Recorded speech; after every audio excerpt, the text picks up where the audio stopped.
Want to shop Walmart Black Friday deals first? Walmart Plus members get early access to our hottest deals. Join now and get 50% off a 1-year annual membership.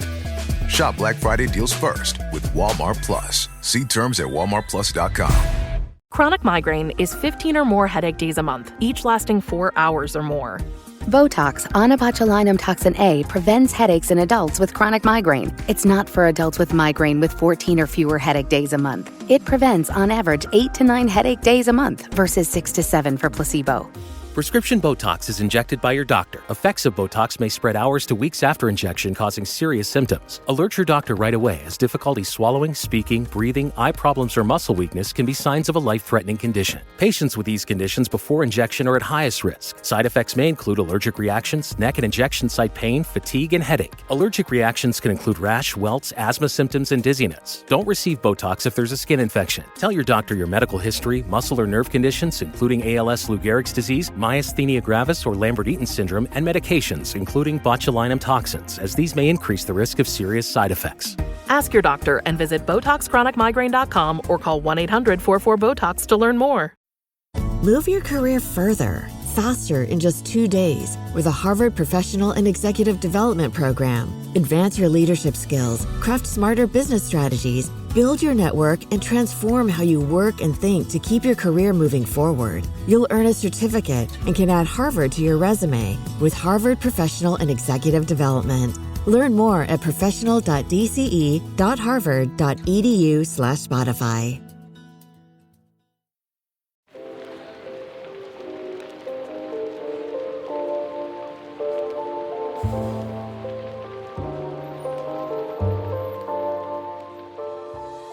Welcome to Book Talk for Book Talk, a literary podcast where we deep dive into the writings of your favorite novels. This summer, we are hosting our Romantasy Edition of a book club while we prepare for a 15-part literary analysis of Sarah J. Maas's House of Sky and Breath.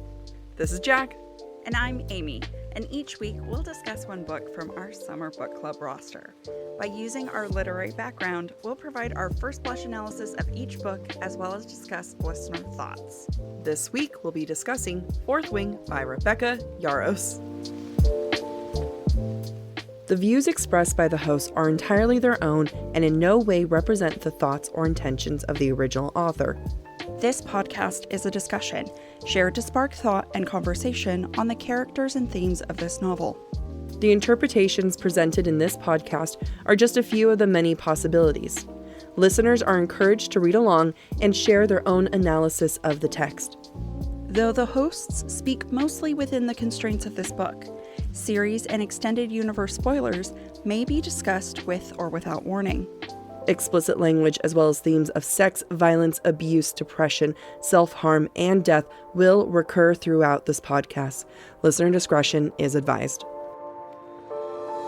Well, so I've got a couple cons about the world building. Yeah. So not everyone loved the world building. Okay. So a couple of the cons were the modern diction in the setting is not quite convincing or kind of takes you out of the world building, as well as the premise of the war college does not make sense in any militarism capacity. Okay. Hold on. Before I answer, I just want to pull up a note that I wrote in my notes app because I had a thought, and it says, they have stopwatches. How? Fair. Well, you can have an old-timey, analog stopwatch. Yarros created a very rich world that is very fantasy and very separate from ours. So when you come in with modern lingo and you come in with all these things, it does make it a little bit harder.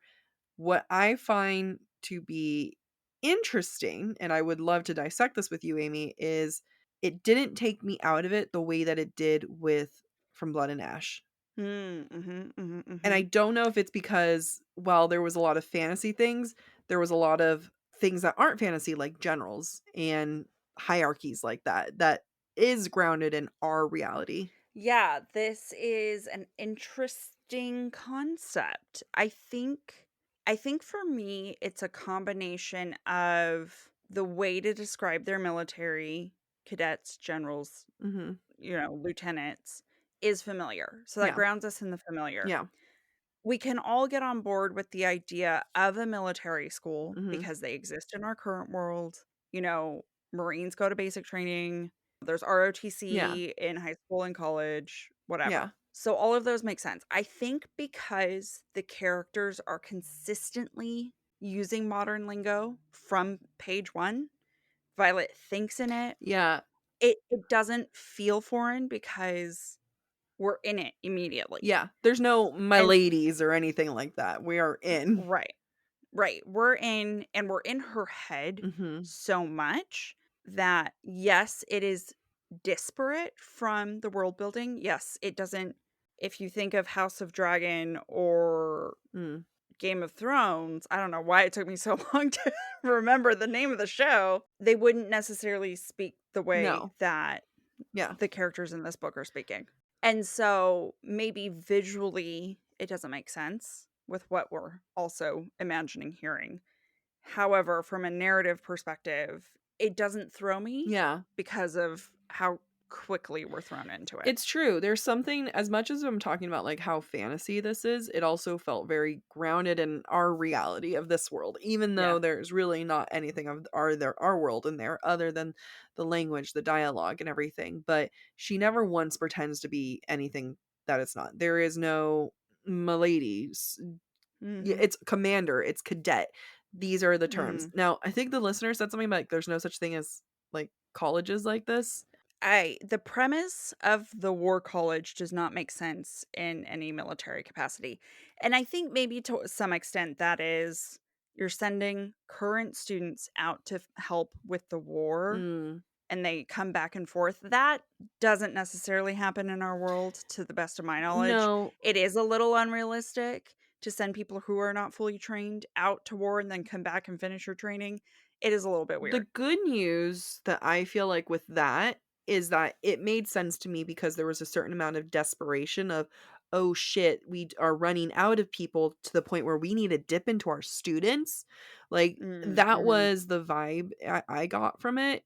And I was able Yeah. to kind of forgive the coming in and out aspect because it's like, wait, all these things are happening and we're losing writers at a faster rate and we aren't getting any more dragons. So there was a certain amount of things at stake that Yeah. I was able to kind of get on board with it. It's funny because like you're trying to, you being Rebecca, I mean, and I don't, this isn't a critique because I get it. It's sexy school, like we need Yeah. an instructor. We need, Zayden, who's kind of like, senior instructor person to the point where it's not like he's basically at the same level as the professors there, like he can do whatever the hell he want. And then we have Violet, but like everyone's of age and that's okay. Like we're allowed to have these Mm-hmm. sexy scenes because they're all adults. So you kind of get into Yeah. this like sexy school thing. And Zodiac Academy does something similar where they're like, Mm-hmm. they're not of age until they're 25. So that's why they're in schoolgirl uniforms at the age of 20. And it's like, okay, all right, it's different, like I love a good old toxic student teacher situation. Big fan of it. And Amy's nodding because we went to school together. You understand? Yeah. No, I mean, I understand too. I've read plenty of teacher student fiction. Like Snape and Hermione. You Like Snape and Hermione. yeah. Yeah, don't come at me. But like I get the concept. Like, Zayden isn't a teacher. He's a third year senior essentially, and he's, teaching her things and it's okay cuz she's 20 and he's 23, so it's not weird. Mhm. So, my delicate little mind can like forgive things real fast cuz I want that complicated relationship. I want the like instructor Yeah. student thing. It's not healthy. Don't blame me, guys. That's Well, and I think some of our listeners said how, and this I think was a like rather than a dislike, how it feels like Harry Potter and yeah. Hunger Games and all these different I saw that things. under like and dislike. People had Mm, both reactions to it. Like it's funny, I feel like this book is very polarizing, similar to From Blood and Ash. And I think the next book is going to categorize it as a From Blood and Ash status where people drop out and they are just not into it, or solidify it as almost like Sarah J. Maas level of yeah. thought out. So the next book, which is why I think she's taking so long to come out with the third book. I think that, yes, I saw it as, like, it's a very polarizing book because people are comparing it. Like, they love that it's, like, Harry Potter meets Hunger Games, but they also hate it. Yeah, it is in some ways very Tri-Wizard Yeah, Tournament-esque. very. Like, these are tropes. Like, I think that's, like, I think Yeah. people are used to romantic tropes and they are plot tropes. Yeah, that's fair. And that's just one of those, like, plot tropes that you're going to see regurgitated. Right, right. And maybe people didn't necessarily come to this book for the plot tropes. They came for the romantic tropes. Yeah. And if they came for the romantic tropes that they like, but don't like the plot tropes, Yeah. it is an amalgamation of many, many, many tropes. Many, many tropes. And, it was a good combo of things, like I like Harry Potter. I like Hunger Games, And it's okay for our listeners who don't. yeah. Look, I didn't I disagree. don't like Hunger Games. Oh, you didn't like Hunger Games? I never read it. Oh. Well, you don't get an opinion then. I watched the movies. That doesn't count. I had no interest. That doesn't count. Hunger Games was good. It's random side fact. I like even my little early analysis brain when the third book came out, I remember talking to a professor and I was like, this doesn't feel right. Like the ending, this shouldn't have been the ending. Like I just knew that it wasn't right. And he was friends with the author. And according to him, this is who knows, he could have been lying to me. But according to him, the publisher made her change the ending. And that it was supposed to be more of a narrative of the hopeless cycle of government, that ultimate power ultimately corrupts. And we were just supposed to see a repeat of things. And that was how it was supposed to end. And the publisher was like, nah, bitch, this is YA. Yeah, you can't be that depressing. Yeah. I think we can now, like it's... Yeah.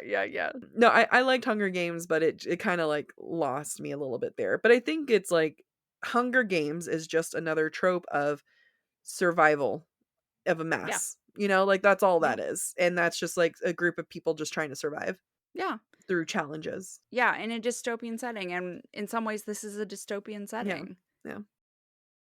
All right, we have another listener comment. We have a lot of comments and we are not even close to touching them all, so sorry guys. No.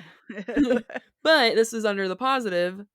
They say, Liam, anything else about him as a character? I love him. Yeah, and that's so intentional on Yarros' part, right? Yeah. What I like about Liam and what I think Yarros does really, really well is that he could just be a plot device. And he is a plot device. Yeah. However, you love him more than a plot device. Yeah. You love him as this really rich character. And one of our listeners also, I think, talked about, I didn't really pay attention to any of the side characters other than Liam. Yeah. Because Liam is just as rich to me as Violet and Xaden are. Maybe sometimes more so. Yeah. He, to me, is the purest character. He really is. In this book. He is. If Violet, she's a murky gray to me most of the time. Yeah. He is 100% pure, and he's a perfect baby boy. He is a perfect baby boy. You're so invested in his goodness. Yeah. And how committed he is to Xaden, how committed he is to Violet, and how open he is to her friendship, where no one else on the, relic carrying side, everyone else is very closed off, very suspicious of her, whereas Liam's like, hey, we can be friends. And not just friends with her, but friends with all her friends. And he just like meshes with them so well. Like one of the things that Violet says that just like still sticks with me is that on the first day that Liam was her bodyguard, essentially, he went on library duties with her, and on the first day he fixed the wheel, the squeaky wheel on the cart. Yeah. It's a small, tiny detail, and immediately you know who he is. You know that he is going to, he's going to be there and take care of you, and he's going to like get things done, and he's going to do it right away. And he's just a helpful guy. He is a sweet baby angel. Yeah, he is the definition of goes above and beyond the call of duty, right? Yeah. He is just genuinely a good human. And you become invested in him and his relationship with Violet. Killing him off was like killing Sirius Black in Order of Phoenix. And it needed to be done. it needed to be done, but you're so mad. Like, how could you do this to my favorite I character? thought I was prepared. Like, I thought, like, I knew he was gonna die. I knew how this was gonna happen. I knew not to get too close to him this time. And yet here I was in my room today crying because I was reading when he died, and I was like, ugh, it was like, what are his final words? It was an honor or something like that. It was to Violet. Yeah, I can't I remember. can't. Please don't make me remember. He really is so pure, and the details about him are so innocent. Like the fact that he Yeah. carves dragons, like he carved both of Violet's dragons, and he's trying to make one for Mhm. everyone, and he's humble and Mhm. he doesn't really want to, brag. Yeah, even though he's the best Mhm. student and he aces Yeah. everything and he's perfect at everything, and that's reason enough for people to hate him, but he's not hateable. No. He wants to like kind of flirt with someone, but at the same time, like he's a massive flirt, but he's not a player. Like there's Yeah. those are Yeah. other like big differences there. And yeah, it hurts so good. It hurts so good. Yeah, and I would love to see more authors do Yes. that, where they really invest the time in a Mhm. character who we don't get to keep around for the next book, Yeah. and they help further the plot, but they also break our hearts. And I love it when it's the men that we kill to further the plot and not women. Yes, I agree with I that too. love it. Kill the blonde man. I It's know, fine. right? Like, let's do that. I'm oops, drop my water. Yeah, and here we go. We finally had a redeemable blonde male who's not white blonde Yeah, hair, because that's normally the only allowed ones. Liam is a risk, like you said, that most authors need to start taking more. And, if there's yeah, anything that Amy and I can guarantee is that the day that we both write our fantasy novels, no one's safe. it's true.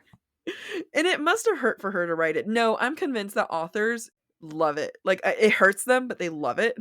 The authors who are willing to take the risk and kill characters enjoy that It's process, I so think. true. Yeah. I mean, you would think so. I don't know. I'll be sad. Like, I'm sure she was sad, like, isn't happy about it, but it's like one of those when you're writing something and it hurts, you're just kinda like, "Yes. Yes. Yes, hurt. This is Even as I'm yeah. crying as I write This is this, I want it to hurt this is more. horrible. Marvelous." Yeah. And he's one that, like, even though I love a death in the book, and I love when that happens, I'm still like, "Well, can he come back?" But I'd be pissed off if he did. So, Yep. Yep. Yep. Yep. like, my writer and reader brain kinda clash here sometimes where I'm like, "But he could come back. If Jack Barlow can freaking come back." I was about to say, other than Jack Barlow and I guess Brennan, I do appreciate that for the most part, Mhm. Yaros kills characters and they don't come back. I mean, the only characters that we have that is a big character that died is Liam. Right. That's fair. That's So fair. I can't even say that she's done a good job of it because we don't even know what's gonna happen to, like, Violet's mom. I do believe Violet's mom will be, like, actually dead. Like, Yeah, I don't think she's coming back. I agree. But, again, this is gonna come into that 3rd book of it all. Like, are you gonna come Yeah. back and make it so that Violet's mom is mysteriously better and no one else dies from here on out and stuff? Like, this 3rd book is Right. a lot's gonna happen. Whether people love or hate book 1 and the pacing of everything, it's like it was successful for a reason. I mean, it was successful for marketing tactics and the fact that they got it to be super viral on TikTok and the fact that they did not have all the books available in print one time.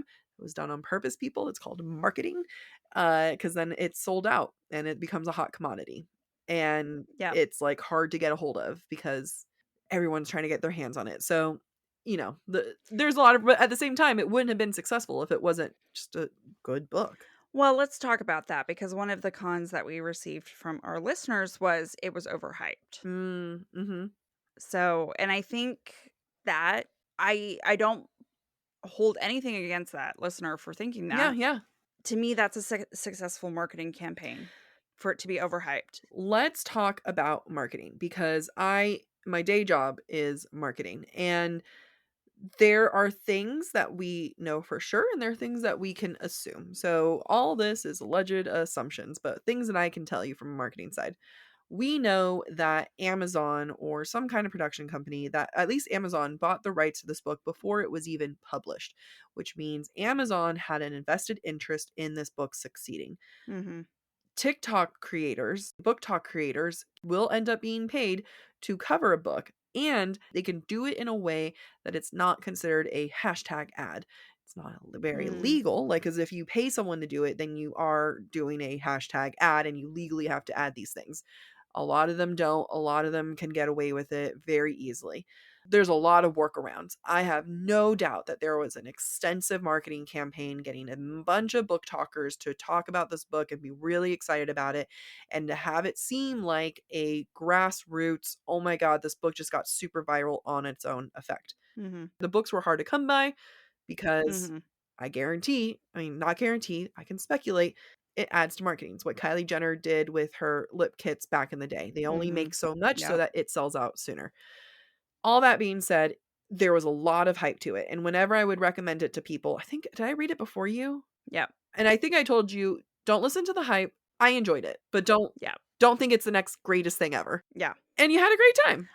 I was like, yeah, it wasn't rocket science, but it was fun. Yeah. But the hype wouldn't have worked if there wasn't something to work with. Yeah. Yeah, that is fair. We also talked about, I think, we're doing Serpent and the Wings of Night next week, which is an interesting choice for us. Yeah. I don't think that was the original plan. But Serpent and the Wings of Night came out the same year before Fourth Wing. It had a lot of hype, but that hype went kaput. Smothered the second Fourth Wing came out, and that hype started. And having read both books, I think Serpent and the Wings of Night is a better book. Yeah. Yeah. So was this book overhyped? Was it a marketing scheme? I think at the end of the day, there were a lot of people who enjoyed it, and we can't discount the fact that people enjoyed it. Yeah. We also can't discount the fact that there are plenty of people who did not enjoy it. Oh, yeah. And that's okay. And that's what's hard, though, is like, did people not enjoy it, or was it just did it not meet the expectations of this is the greatest thing that ever lived? Right. Because people start saying, hey, I haven't felt this way since ACOTAR. I haven't felt this way since all these other things. Like, and to an extent, I agree. Like, I hadn't been that engaged in a fantasy book, in a really long time. I had been in a fantasy book slump for a while. And that was one of the first books to get me back into fantasy again. Yeah. I thoroughly enjoyed it. I will not say that this is my favorite book of all time. I really, really liked it. It's a very cinematic book. Yeah. The same way that SJM talks about her writing, she's talked about it as being cinematic, that when she has these scenes, she imagines it as a movie. How does it play out as a movie? Yeah. And this book, like we know, was written for an Amazon adaptation. It's so cinematic. So it's so easy to visualize. And when you have like people who, they say like people who can like imagine words versus just see the words. Like if you can imagine things, and I'm very good at imagining things, it's very, very rich for the brain. Yeah. The hype was just the expectations just became too much. It kept building. Yep. Yeah. And it is easy for those expectations to be disappointed. Yeah. Especially when you hear this is the best romance, like fantasy I've read in a long time, especially when it's like, this is the next SJM. Like, yeah. There's just so much. That's a lot to say. That is a lot to say. Even SJM doesn't live up to SJM. Yeah. Yeah. I mean, look at Flame and Shadow. People were plenty disappointed about Look at Hosab. People were disappointed. Look at or Silver Flames. People are disappointed. Like, no one's happy with SJM. Yeah. Like, it's just, I mean, some people are, some people are not. It takes time for people to be happy with SJM. Yeah. Every single book that I've been around for since Mist and Fury, initial reactions, no one's liked it. Like, then time goes on, we're like, this was the best thing ever. But yeah. Hindsight 2020. 2020. So let's go back to something that you were slipping up in saying, which was this is the best romance ever. You stopped yourself from saying that. But let's get into the romance aspect of it. I think we've delayed talk about Xaden and the romance long enough. I have to say, this was the smoothest transition you have ever done. Thank you. That was smooth as hell. Oh my god. Oh my god, ladies and gentlemen, Amy. Maybe I should be a podcaster. Maybe. Oh my god, can I be a guest? Like, okay.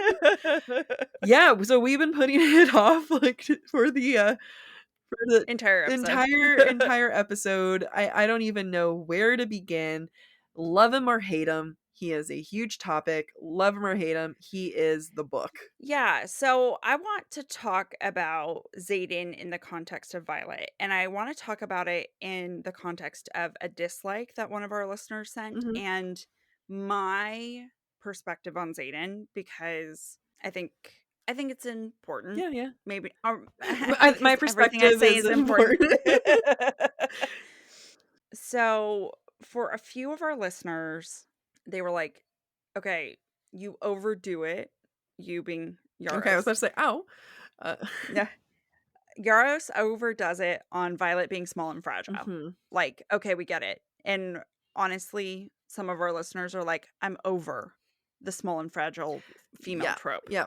And I will be honest, the first time I listened to Fourth Wing, I kind of tuned out the fact that I know that she kept saying she was weak and fragile, but I just imagined that to be like thinner, not able to build muscle, not necessarily short and tiny.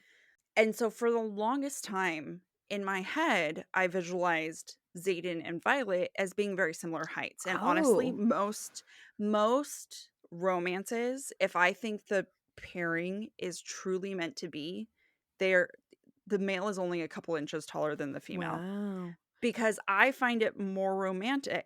And this is based on something I read. I know what it is. It's from Hannibal. It is from Red Dragon, which is the Hannibal series. I think about it a lot. I think about it a lot too. And that is Will, who is the FBI agent in I was about to say Red Rising. Red Dragon? Red Dragon. Yeah. Red Dragon by Thomas Harris. Said he loved the fact that he and his girlfriend were the same height because it felt, anytime they kissed, it felt like they were in bed having sex. Because that's a level of intimacy you don't get with someone when you're not the same height as them. Yeah. Right? And so for me, ever since I read that as a teenager, to me, soulmates are similar heights. I love it. Because it is far more intimate. Yeah. Than a 12-inch height difference. And the inches just keep getting bigger of a difference as time goes on with these books. Seriously. And so when I listened to this book for the second time and I was like, oh, she only comes up to like his nipples. I was like, that's actually not attractive. No. Fall has officially started here in Los Angeles, and that means we finally get to do fall activities. I have been counting down the days for when I can go to pumpkin patches, maybe even hit up an apple orchard, and I get to do all of it looking super cute in my Quince boyfriend sweater. This weather is perfect for my dark academia vibes, and I'm so excited to bust out my washable silk blouse because you know I'm going to be taking pictures. Quince is known for their Mongolian cashmere sweaters from $50. And that's not all. Quince has so many other amazing things on their website. All of those items are priced 50 to 80% less than similar brands. That includes leather jackets, cotton cardigans, soft denim. Like my entire fall wardrobe is genuinely turning into Quince wardrobe. By partnering directly with top factories and cutting out the cost of the middleman, we get savings as the customer. One of my favorite parts about Quince is the fact that they only work with factories that use safe, ethical, and responsible manufacturing practices. And they still manage to get premium fabrics and finishes for that, luxury feeling for every item that they have. Get cozy in Quince's high-quality wardrobe essentials. Go to quince.com/booktalk for free shipping on your order and 365-day returns. That's Quince, QUINCE.com/booktalk, BOOKTALK, to get free shipping and 365-day returns.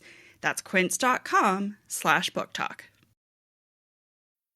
Move your career further, faster in just 2 days with a Harvard Professional and Executive Development Program. Advance your leadership skills, craft smarter business strategies, build your network, and transform how you work and think to keep your career moving forward. You'll earn a certificate and can add Harvard to your resume with Harvard Professional and Executive Development. Learn more at professional.dce.harvard.edu/Spotify.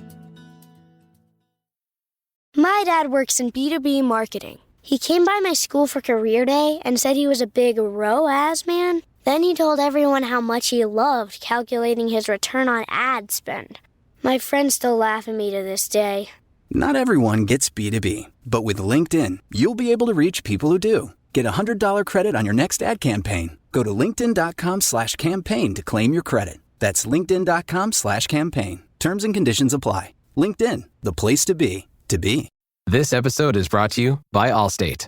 Some people just know they could save hundreds on car insurance by checking Allstate first. Like you know to check the date of the big game first before you accidentally buy tickets on your 20th wedding anniversary and have to spend the next 20 years of your marriage making up for it. Yeah, checking first is smart. So check Allstate first for a quote that could save you hundreds. You're in good hands with Allstate. Savings vary. Terms apply. Allstate Fire and Casualty Insurance Company and Affiliates. Northbrook, Illinois. Okay, so when it comes to her fragility, I want to agree. I am so sick and tired of these super tiny, petite, little breakable things that just happen to be so strong. And they're always faster than normal because they can't be strong. So they're always quick on their feet. Now, that being said, Yarros, I can't remember what the syndrome is called. It's like hyper something. It's like when your bones and joints are weaker, and it's like an actual syndrome where ligaments can pull more. And Yarros has that. So she wrote that kind of like where it comes from with Violet. Did you have to make her so short and tiny and petite? You know what I mean? Like Right. it just becomes more infantizing of a female character where she's just such a small little baby to be carried. Yeah, and I can understand that maybe all of that is meant to make her seem like the underdog. Yeah. I just don't think the extent to which it was done was necessary. Yeah.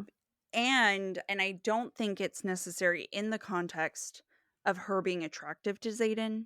Yep. Because then he comes across as having a little bit of a savior complex, right? Which he already does, having, made this bet with Violet's mother and taken on basically the sins of 107 children. All right, I didn't. At first, you're like, savior complex. I was like, what does... Okay, yeah, there it is. You're right. Savior complex, yes. Yeah, he has a savior complex. He wants to save all the small and frail who are incapable of saving themselves. Why else would he create a harness for Taryn for Violet to sit in? I mean, and then add an extra harness for Andarna to have in there too. Yeah, and we view that as romantic. Yeah. He thought about her. He thought about her needs. It is romantic. It is entirely romantic, but there's also other layers. There are many layers to that. Go ahead, get into the layers. I want to hear your layers because I'm still in like a nice little romantic haze bubble. I think the savior complex stuff comes out first and foremost for me. He is constantly challenged by Violet because Violet has a big personality, which he was not expecting. Yeah. He expects very regularly to overpower her. Yeah. Why else would he challenge her to a duel, shed all of her daggers from her, and, teach her how to kill him?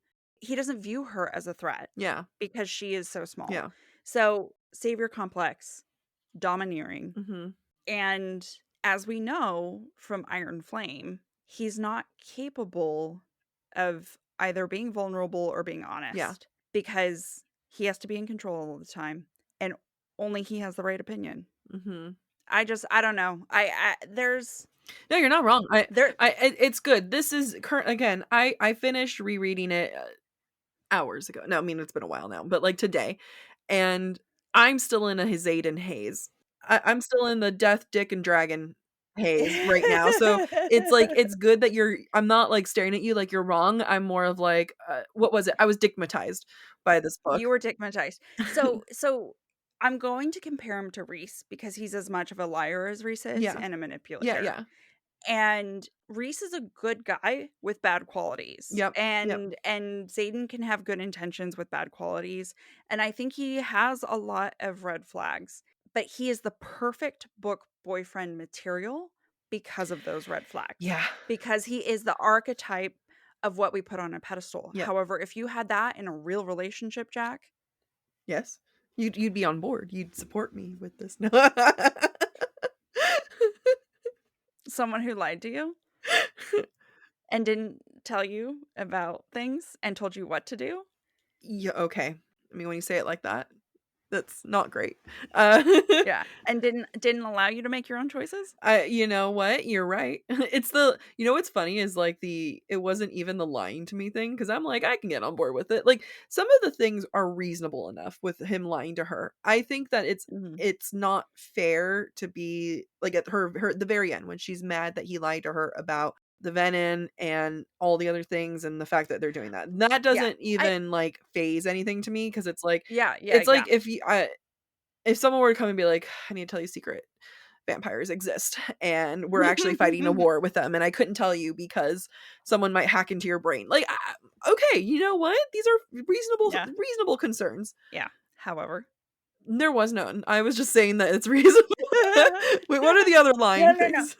What else did I say? It was the telling me what to do. That was the part that lost me. I will say there were times where what he was trying to do, you should take care of yourself. It was supposed to be, Dane who is looking out for her, and Xaden is the one who doesn't care about her. And it turned into, he's Dane trying to hold her back while Xaden is trying to help her flourish, because he says, I don't like my women weak. Right. There's also like room for improvement on the harsh love, on the tough love aspect of things. Yeah, I think that both Xaden and Dane are more similar than a lot of people give them credit. They're the same. They are the same, but Dane is villainized, where Xaden is not. Yeah. And I think it gets worse in Iron Flame than it is in Fourth Wing. I do agree that there are some things that I'm like, Violet, get over yourself. Like, you're not entitled to everything in Xaden's brain. Right. Nevertheless, I would wish for someone as hot as Xaden to be with you. I would never wish for Xaden to be with you. Thank you. It's the nicest thing you said now. And I think, the other thought in my brain, which is not true, but just for emphasis, I wanted to be like, the worse the character is, the taller he is, and the bigger the height difference. Like, give me a short king who's my height, and he's probably a golden child. He's probably amazing. No, the thing is, I'm 5'8". You give me that 6'3" daddy, I'm fine. That, like, he'll still be tall, and I'm still tall. Like, put me in heels. We're barely. You could have a 6 foot daddy, and you would still be in love with him, and he would be great for you. Thank you. Yeah, there's nothing wrong with that. There's nothing wrong with a 6 foot daddy. It really is hard because I am in that digmatized book mode, right? I've just been reading as Violet for the past how many days, like, just because I needed to power through to get to this. And she has some intense blinders on, because I know when I step away from the book, and I know when I edit this episode, I'm going to think of all these like smart thoughts, and I'd be like, damn it, Jac, this is what I would have said. So, I wish that was there. I think that shows how good of a job that Yarros did with the filters of like, but there's nothing wrong with Xaden. Things are fine here. I do want to go back to something you said all the way back to episode, I want to say from Blood and Ash, and we talked about the concept of consent. You said that you're like, wait till we talk about Xaden. Okay, because we talked about consent in the context of Poppy having sex with Hawk, but not knowing who Hawk really is. And can you really give consent to a man who you don't know who he really is? Okay, because I also was mulling this over, because we never brought that up. With next week is episode of the the Serpent in the Wings of Night. We never talk about it. We did already record that, and we did not talk about that. So let's talk about it. We'll talk about it here. You guys can get a sneak peek for next week. So we're about to go on a spiel about Serpent in the Wings of Night, and if you haven't read that book, we are going to spoil it. So or I guess if you haven't read From Blood and Ash, because we also spoil that. Yeah, I mean, I care less about that one. But yes, we spoiled that one too. Yeah. Let's have Hawk, Xaden, and Rain from Serpent in the Wings of Night. Here are 3 guys who, funny enough, all princes who just don't in their own way who don't reveal that info. Who don't reveal info about themselves that had the woman. Would she have made a different choice? Would she have made a different choice with that information? Okay, let's go through this one by one. Hawk, I think, is the most egregious because we flat out know that she's supposed to be hiding from this other monster, the dark one. Like, this is the one that she's trying to hide from. Yeah. And he's also in the process of kidnapping her. So, like, that's not great, you know? Yeah. She doesn't even know she's being kidnapped as he's kidnapping her.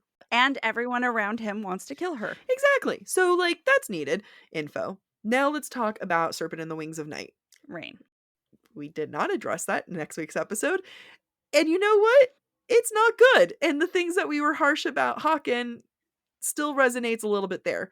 However, it does. Yeah. But you talked about why that was still not an enemies to lovers. Yeah. Because Rain's focus is Araya's father, not Araya herself. Yes. Right? He pursued her as an ally in the Kajari. It wasn't about her. It wasn't about her. It was about succeeding in a competition. And that's where I will say, same thing with Xaden. It's not about Violet. Right. It's not about getting at Violet's mother, who he has beef with. Exactly. It's about that. I do think Rain and Xaden in this way are similar. Yeah. In that they develop feelings for our female protagonist. They never had an intention to do so. Yeah. And so when there is a sexual encounter, it is not with the intent to cause harm or to manipulate, right? Yeah. And maybe you could say the same about Hawk, but Hawk was still Hawk is a different level. Hawk is just a different level of lies and lies and lies. Like, it just kept lying. And I think, like, the difference for Rain, I think at that point Rain intended to die. Yeah, Rain more than intended. He did. Like, he did the right. He was like ready to die for her. And the thing is, like, with this, like, it's not about Violet. He happened to fall in love with Violet, and that is the thing. And he won't be able to admit it. The biggest thing that go ahead. I see your finger. No. I have a thought, but I want you to finish your thought. I think the biggest thing, and he says it, is that he doesn't tell her he loves her. And he holds back knowing he can't tell her he loves her because he needs to tell her the whole truth on things. And that is admirable. It's stupid. Like, you know, I think you can still, like, disclose your emotions and feelings and just say, hey, I can't tell you certain things. Like, you can say some obvious stuff and say, you know, hey, I want you to know I trust you, I care about you, but, like, I can't tell you certain things because of Dane. Yeah. Like, there's a real conversation, and he knows that. Oops, hit my mic. But he knows that. But it's not about sex with Violet, is about love with him. I agree. I think the way in which Xaden is more like Hawk to me than he is like Rain. Okay. Is that if he had to, Xaden would give up Violet for the cause because he has more lives to protect. Rain would not give up Araya. He gave up himself. Yeah. And the cause. Yeah. That's my mic is acting. No, I want the listeners to know that I slid on my seat. If that was not a fart, that was a sliding on my seat. I didn't hear anything. That's such a good freaking point. So let's mull this over. Hawk would sacrifice everything for Poppy. No, he wouldn't. Oh, you think he would sacrifice Poppy before he sacrificed everyone else? You really think he would sacrifice Poppy over his brother? No, I think he'd sacrifice his brother over Poppy. Who do you think? No, I think he would. I think he would sacrifice Poppy over his brother. Okay, book one. Yeah, we're gonna reference book one people only. Book one only. We're not gonna talk about, you know, once they're all in love and blah blah blah. Book one only. Yeah, because we're talking about first sexual encounter. Fair. First sexual encounter. Hawk maybe loved Poppy, maybe everything, but he would still choose the cause over her. And freeing his brother over her. First sexual encounter. He'd struggle with it. Xaden, he does choose the cause over Violet. Like, he does, you know, he chooses the cause over Violet by not even introducing it to her even slightly. Even if the whole, like, hinting at things, hey, I can't tell you, but let's, like, train you or something, right? Right, and swearing to her dragon he would tell her and then still never telling her. there's a lot of, like, things that he could have done in between there. Versus Rain, at the very end, he does choose Araya. He chooses Araya, and he sacrifices everybody else that he was supposed to Yep. help by choosing to Yep. die. Rain is the only redeemable person in my brain right now. You know what? You're fair. I'm on board. I'm on board now. So I think it's true. Like, and again, I know people might disagree with this. We may not be talking about an instance of, like, gun to head, Xaden, you have to choose. It's more of like his actions chose. His action Yeah. chose his cause Yeah. before, other than Yeah. Violet. Like, not that he doesn't care about her and love her, but you can see that he did not put her first. Yeah. Yeah. And that's the difference with Rain. So, yeah, it's Yep. like, how do we protect our baby boy? Because, like, we don't talk about that next week. And I love Rain. I love him so much. He's just a precious little ginger. So, I mean, Xaden is just such a tricky one. Like, he is the perfect book boyfriend. And he is the perfect boyfriend. And I think I'm excited because when you go into Rain, do I say next week that he's not a book boyfriend, but that's what I don't want in him is a book boyfriend? Yeah. Yeah. I think I said something like Rain is who you want to be with in real life, not who your book boyfriend. Because what makes a book interesting is angst. Right. Well, and we talked about how Fourth Wing is about Xaden and Violet. Yeah. Serpent in the Wings of Night is about Araya. Yeah. Rain is a secondary character in Araya's story. Yep. Absolutely. And that's the difference between a romantasy, romance first, versus a fantasy subgenre romance. Yep. It's a shame we called this our Romantasy Edition, but alas, here we are. It's we had to do some catchy tagline, right? Is it even catchy? That's questionable. Yeah, so if you want a book, like, or one of the shirts, go get one now because they're not going to last. We're going to take them off once we're done with the summer. That's right. Yeah. So I hope that covers everything with Xaden. Like, I feel like there's a lot that we didn't talk about when it comes to Xaden, but there's almost like too much to talk about when it comes to Xaden.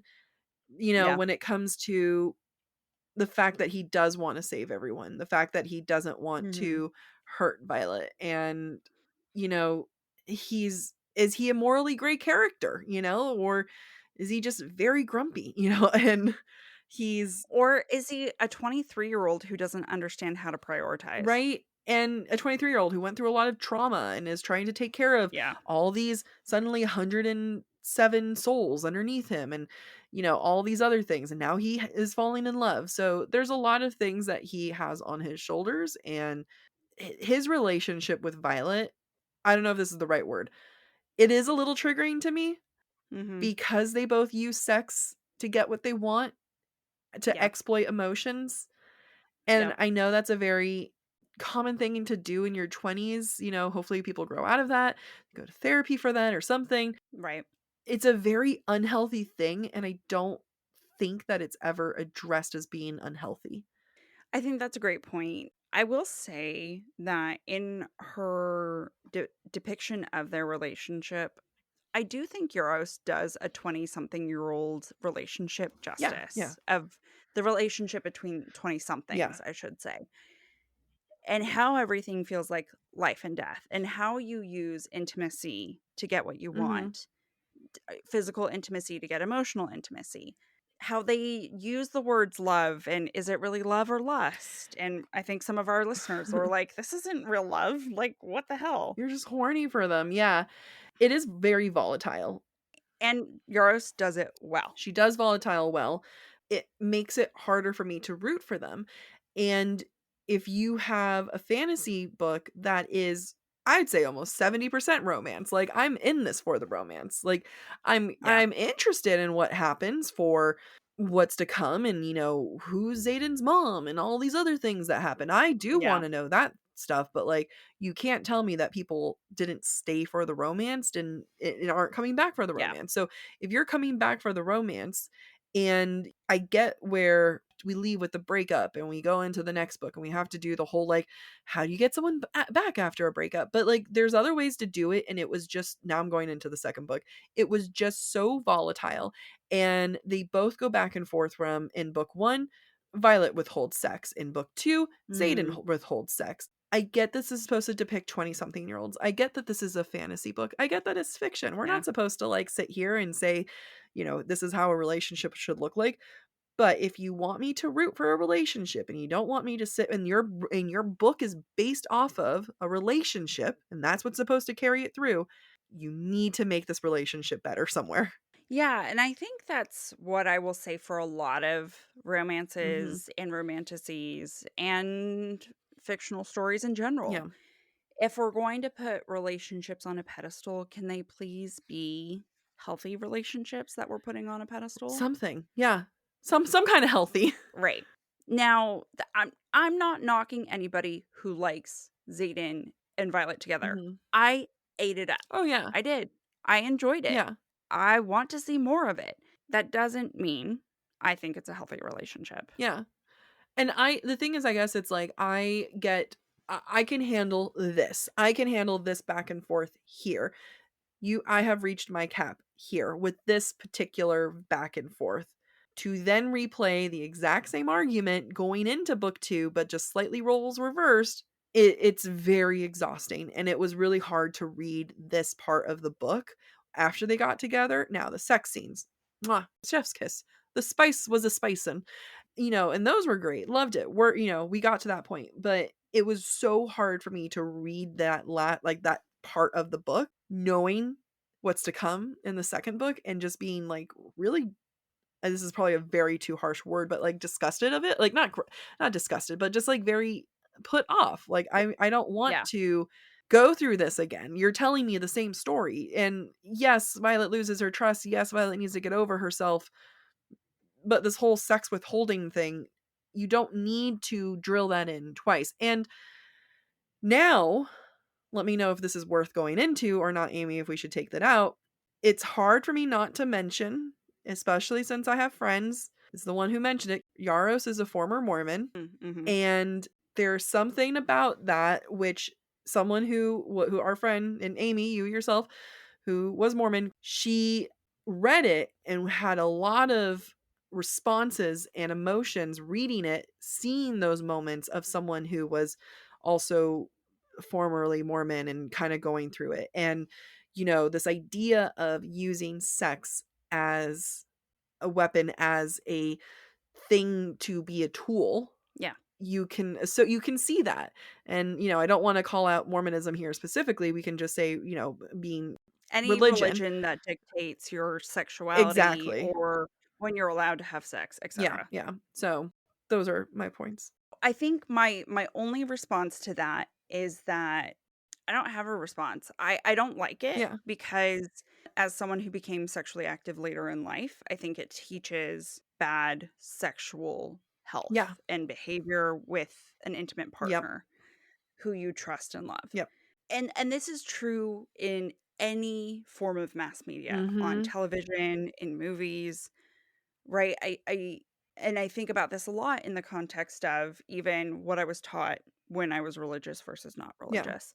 There are not a lot of good examples out there in our media and in society that normalize healthy relationships and what does it mean to be in a healthy relationship, and the fact that there are ups and downs and that you're not like over the moon and happily ever after all the time, and that there are fights, but there are healthy ways to go about disagreement, and there are healthy ways to go about the differences you might have in your relationship. And I'll go even one further, like healthy sexual relationships. We don't see that in media. Like it's like, and again, we're not going to see it because we see, we have to have tension. We have to have the point of like, ooh, what's going to happen? But like, that's what happens when your story is based off of romance. You need tension, and this is a sexy book. So therefore sex is going to be depicted in tense ways that maybe aren't healthy. It's the truth. It's what happens. I don't like it all the time. Yeah. Before we wrap up, I remember that we haven't actually talked about this one character. And it's gonna like piss me off if like once I'm editing, be like, damn it, Jac, Amy, you didn't talk about Dane. You didn't actually talk about Dane. Because he's not worth talking about. You know what? Okay, I like Dane. I like him. He made a mistake. He made a very stupid mistake. He is a very... Okay, as I was reading this, I went into it again with eyes thinking about the second book and knowing what was to come and stuff. And I think in the second book, he redeemed himself. Like, I think he went in and he proved that he didn't mean what happened. I think he made a lot of mistakes in the first book.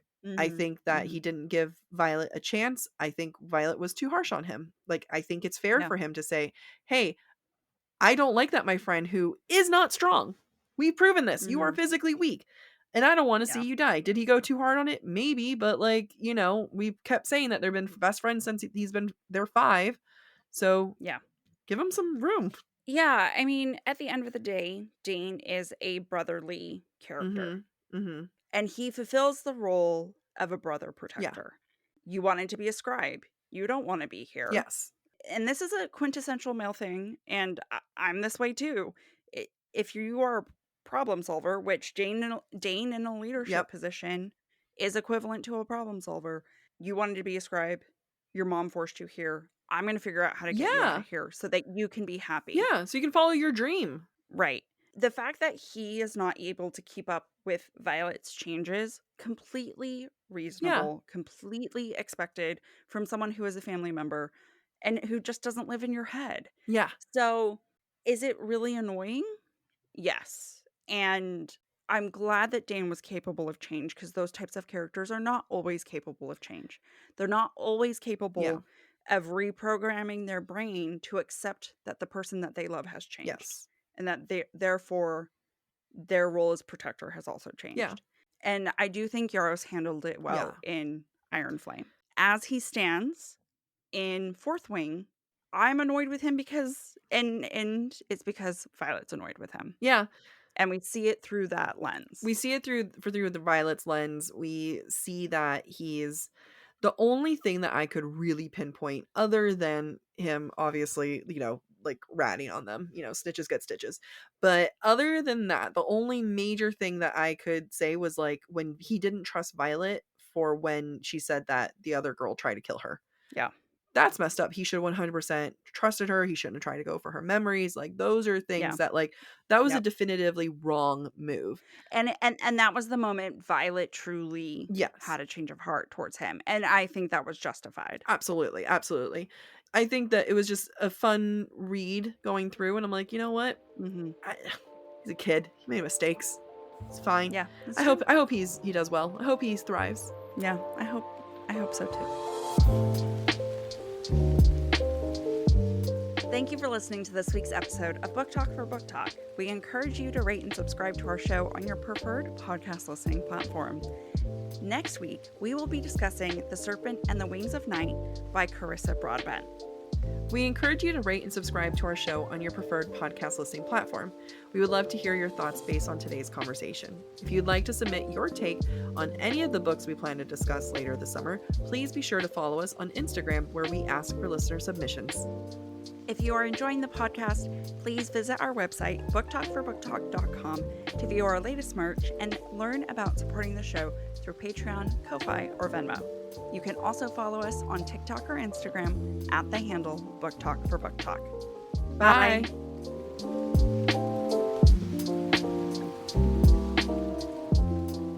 Okay, so yeah, well, just what am I doing? You have the app of Instagram? I can. What do you think we're doing? Amateur hour here? I mean, I thought you were going to entertain me the whole time. You entertain me. We entertain each other. We're like a video of two babies who just giggle at one another and entertain one another. It's true. And then you look over, you're like, what are those two babies talking about? And they're just busy giggling at each other.